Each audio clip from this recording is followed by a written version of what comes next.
on your screen, you can see the folder that I use for one of my YouTube channels on ChatGPT. And in this video, I'm going to go through really powerful ways that you can use ChatGPT and AI in general to boost your YouTube channel and also make your workflows much easier. And at the end, I'm going to share one tip that is a little bit more advanced. I'm sure you're going to get excited about using this moving forward. But let's start off with a couple of simple ones that you might have thought of, but also dig into some of the details so you get this right. The first one is to know that you have project files and you can add instructions. And this is underneath a project that you can use. You can also do this generally for the chats too. But if you wanted to upload anything that's relevant, you can do that. So if I click on this chat here, this is podcast ideas, because I also have a podcast with over 3 million downloads. And I usually have this on YouTube as well, like a video podcast.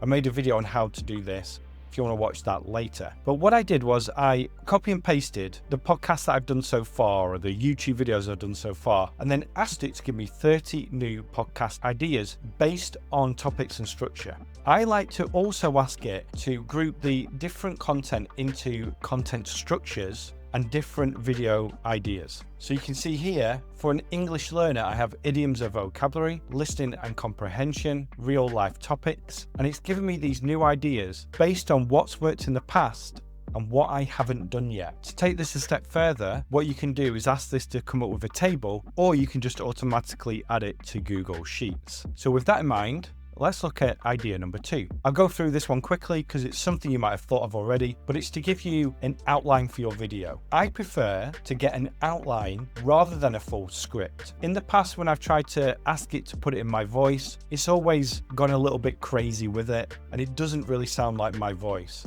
So I ask it to give me an outline of things rather than just a script. But I always find that this is a really good starting point for a video for an outline. However, it can get quite generic. So you really need to give it good instructions if you want it to come up with a specific type of hook and introduction, or add your own later. Now this next one is one of my favorites and a massive time saver, and there's also a bonus way you can use this too. But what I do is I upload the transcripts from the YouTube video, then ask it for a YouTube description. So the YouTube description is usually something that takes you a lot of time if you want to make it detailed. However, once you give it instructions or even a template, then ChatGPT can just create this in seconds, and usually it's spot on. And for me, because it's for English learners, I ask it to break down the vocabulary that I've used, give an explanation, and then give examples. And I always say in the videos for English learners that there are examples in the description, and this has made it much easier. And then to take it a step further, if you have a blog, you can create a blog post on your YouTube video as well. But the key to this is having a template and then having it come up with that same type of answer every time, so that is consistent with your descriptions. And then the final way to use it is to upload